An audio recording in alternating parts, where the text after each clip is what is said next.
Hey everybody, I'm Jacob. Today I'll be walking you through our current Casita model here at BOXABL. You'll get a full kitchen setup with a large refrigerator, double sink, oven, stove, microwave, and modern cabinetry.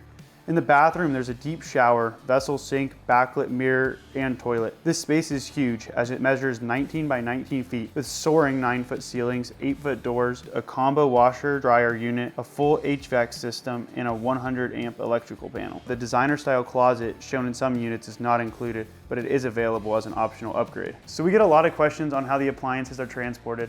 All of the appliances such as the washer, dryer, stovetop, and refrigerator all stay on this side of the unit, whereas the bedroom and living room side fold in to the appliance side of the unit, making it very, very portable and easy to transport.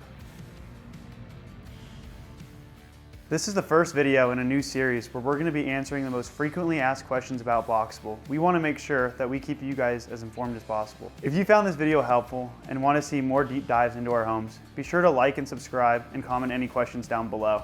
Thanks for watching.